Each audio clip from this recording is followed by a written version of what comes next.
I'm cutting through the bullshit today, folks, because the MAGA circus is already planning its next pathetic act, and you need to know about this garbage. Um, well, we're staring down the barrel of the 2026 midterms, and guess what? The GOP, completely devoid of any actual ideas or principles, is already plotting how to manipulate their base using the same old tired playbook. I mean, it's a fucking disgrace. Centered entirely around the twice impeached, coup attempting disaster in chief Donald Trump, even though, his sorry ass won't even be on the ballot. It's almost unbelievable, like if it weren't so predictably scummy. Their big brain strategy? Well, threaten a third impeachment if Democrats dare to retake the House. Forget policy, forget helping average Americans, forget governing. It's all about protecting their orange god king from consequences. They're dangling this impeachment carrot like it's some kind of rallying cry, instead of what it actually is, a potential necessary response to criminal behavior and abuses of power that Trump has repeatedly engaged in. And let's be crystal clear, right? The first two impeachments weren't some partisan witch hunt, despite the incessant whining from Trump and his enablers. Look, the first one was about him trying to extort a foreign government to interfere in our election. The second was a direct result of him inciting a goddamn insurrection at the Capitol to overturn an election he lost. So, these weren't trivial matters. They were fundamental attacks on our democracy, and accountability was and remains absolutely essential. Now, these Republican leaders, and I use that term loosely, are huddling with Trump himself, plotting how to keep the MAGA faithful foaming at the mouth. They're trying to lure candidates like Brian Kemp, a guy Trump previously tried to destroy for not participating in his election theft scheme, into running for Senate. It shows their utter desperation. They know their base only responds to grievance and Trump, not to, any positive vision for the country. It's a bankrupt strategy from a morally bankrupt party. But even some Republicans, the ones with maybe half a brain cell left, can see how utterly pathetic this strategy is.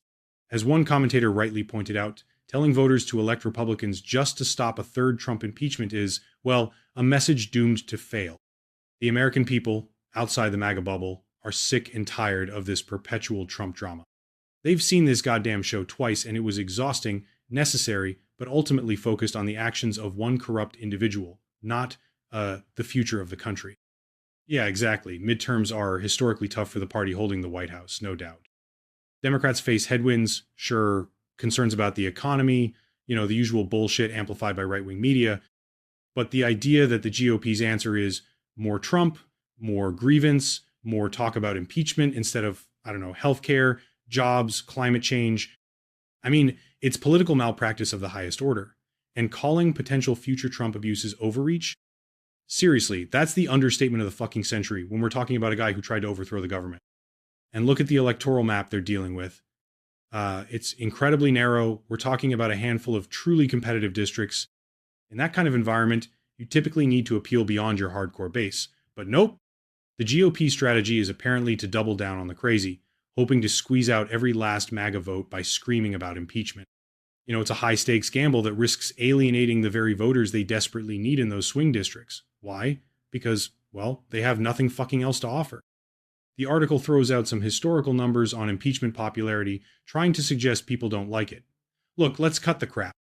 Comparing Trump's impeachments to Clinton's is apples and oranges.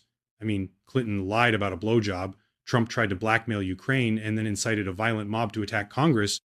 Even the Nixon numbers showed a split before the full, horrifying extent of Watergate was public. The fact that a majority supported the second Trump impeachment after January 6th shows, people do support accountability when the crimes are against the nation itself. This impeachment obsession is nothing more than red meat for the MAGA faithful, plain and simple. It's a way to galvanize Trump's base, get them frothing at his rallies, feed his insatiable ego, and keep him in that perpetual fighting mode he thrives on.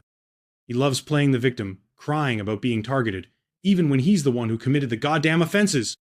So, it's a deflection, a way to avoid talking about disastrous policies like his proposed tariffs that kill American jobs, or his utter lack of a coherent plan for anything other than, self-enrichment and vengeance. Now, you see the Democratic leadership, understandably, getting nervous. They're saying, hey guys, maybe let's not talk about impeachment, let's focus on the economy. And look, we get the political calculation, but god damn it, sometimes caution looks a hell of a lot like weakness. When you're dealing with a wannabe dictator who shits all over the Constitution, maybe, just maybe, holding him accountable is the main fucking issue. And you saw John Ossoff dip his toe in the water, right? He brought up Trump's shady as hell cryptocurrency venture, suggesting it reeks of the kind of self-enrichment and potential misconduct that absolutely warrants investigation, if not impeachment. That's not some wild accusation. It's pointing out a pattern of behavior we saw for like 4 goddamn years where the presidency was treated like a personal cash register. And what happens? Well, Republicans immediately pounce, trying to make accountability the issue, not Trump's potential grifting. Ossoff stood by his comments, saying accountability should never be off the table, and well, he's damn right. This highlights the tension perfectly. You've got the party establishment terrified of political blowback, worried about appearing too aggressive, while the base, the people who see the clear and present danger Trump represents, are screaming for action. This isn't just about punishing Trump. It's about sending a message that no one, not even a president, is above the goddamn law. The article mentions this inconsistency in Democratic messaging. Do they focus on the economy, tariffs, immigration, or Trump's corruption? And look, it's a valid point, but the answer isn't to pick one and ignore the others. Trump's attacks on democracy, his potential corruption, his disastrous policies, well, they are all interconnected. You have to walk and chew gum at the same fucking time. Like, you can talk about how Trump's bullshit hurts working families while also demanding accountability for his crimes against the nation. And what's really missing, as the piece subtly points out, is a consistent, powerful Democratic agenda that stands in stark contrast to the Trump train wreck. It's not enough to just react to Trump's latest outrage or the GOP's cynical maneuvers.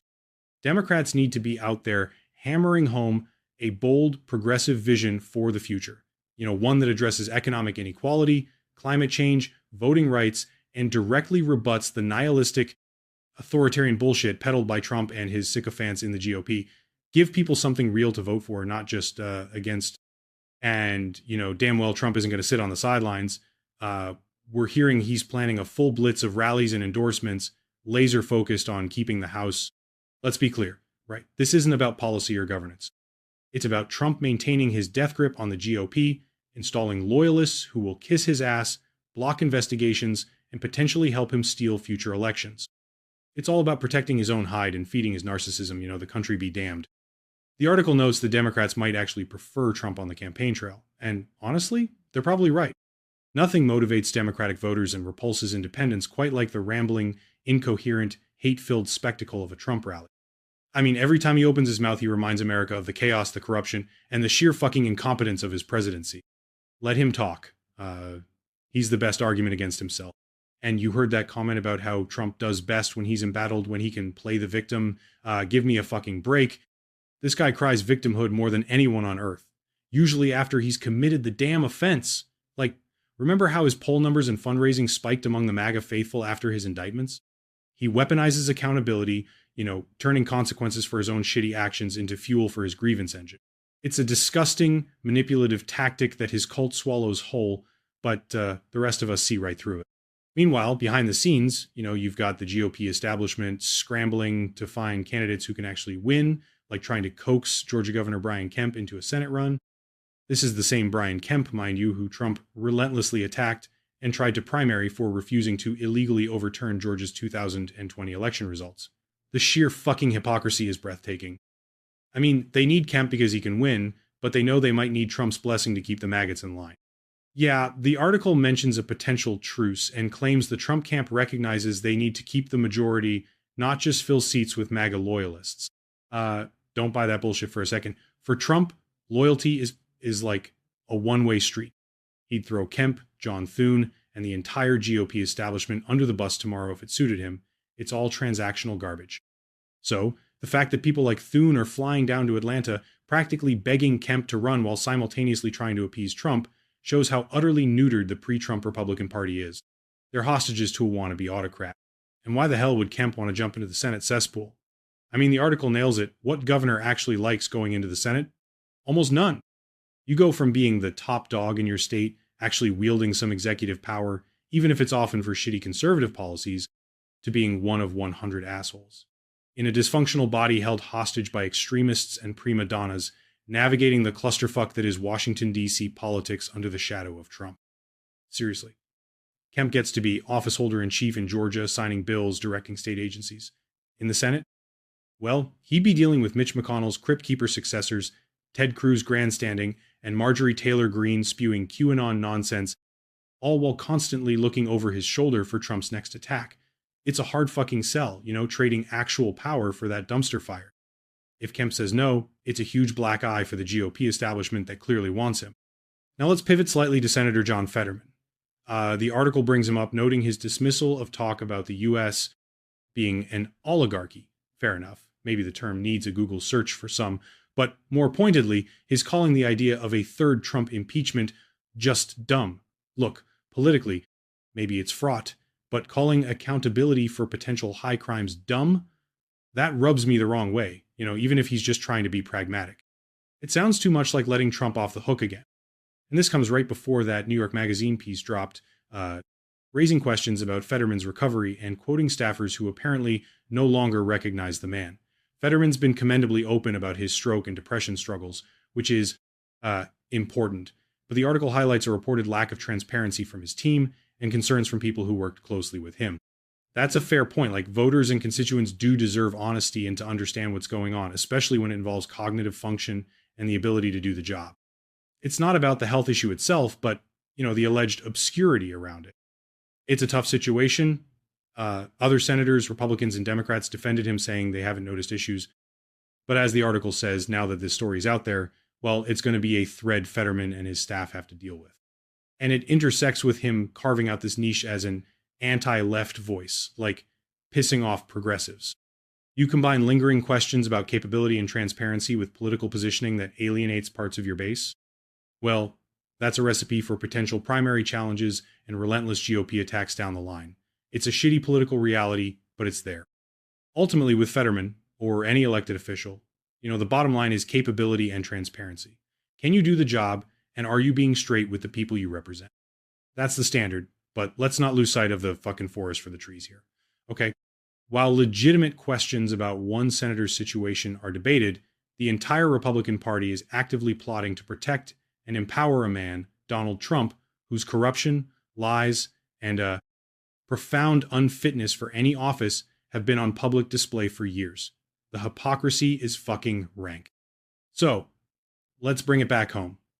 The grand strategy for the GOP, the party that supposedly stands for fiscal responsibility and traditional values, is to rally around a twice impeached, serially bankrupt casino mogul who tried to burn down American democracy and whose main talking point is bitching about maybe getting impeached again for shit he might do in the future? Seriously? While millions worry about rent, groceries, and whether the planet will be habitable for their grandkids, it's beyond parody. It's worse than parody. It's dangerous. This isn't just about winning elections anymore. It's about fundamentally changing the nature of American politics. When your entire party apparatus revolves around protecting one man from accountability, when loyalty to him trumps loyalty to the Constitution, when political power is openly discussed as a tool to reward friends and punish enemies, well, you're not a normal political party anymore. You're morphing into an authoritarian movement with a cult leader. And that's why we, on the progressive side, and frankly anyone who gives a damn about democracy, cannot afford to be squeamish about demanding accountability for Trump. Yeah, the politics are messy. Yeah, the GOP will scream bloody murder. But letting Trump and his cronies get away with attempting to steal an election, inciting violence, and potentially engaging in massive corruption sends a signal that this shit is acceptable. It guarantees it will happen again, maybe worse next time. We have to draw a line in the goddamn sand. The choice couldn't be clearer. On one side, you have the Trump GOP, peddling fear, grievance, and division, obsessed with protecting their leader and settling scores. On the other side, we need a politics that seeks to unite people around shared values, like economic fairness, equal rights, a livable future, the basic tenets of democracy. This isn't just another midterm cycle they're gearing up for. It's another battle in the ongoing war for the soul of this nation. A choice between that Trumpist authoritarian bullshit and a functioning democratic republic. So what's the takeaway from all this? Well, it's that the Republican Party, as currently constituted, is fundamentally broken. They have nothing left but Trump, grievance, and cynical ploys like dangling a potential third impeachment to keep the base riled up. They offer no solutions, no positive vision, just, a promise to obstruct, dismantle, and shield their dear leader from the consequences of his own wretched actions. It's pathetic. And it's a stark warning for all of us. Look, this isn't just political gamesmanship. It's a concerted effort to normalize corruption and authoritarianism. They are actively banking on voter apathy and the exhaustion of the constant Trump-induced chaos. We cannot afford to tune out or assume things will just work out, right? Every election, every political battle, especially with these Trumpist fuckers involved, is a fight to defend basic democratic norms and institutions. That's why the response can't just be timid opposition or triangulation. We need a bold, unwavering commitment to progressive values and democratic principles. That means fighting for economic justice, climate action, voting rights, and healthcare, while also making it crystal clear that attempting coups, inciting violence, and rampant corruption will not be tolerated or forgotten. Holding Trump accountable isn't separate from helping working families. It's part of ensuring the government actually fucking works for them, not just for corrupt oligarchs. The MAGA movement and the spineless Republican Party that enables it well, they represent a fundamental threat to everything this country is supposed to stand for. Their strategy of using Trump's potential impeachment as a rallying cry, like even years down the line, shows their utter contempt for accountability and the rule of law. They believe they can manipulate their way back into power on fumes and bullshit, but we have to prove them wrong. Stay informed, stay engaged, and don't let them drag this country further into the abyss.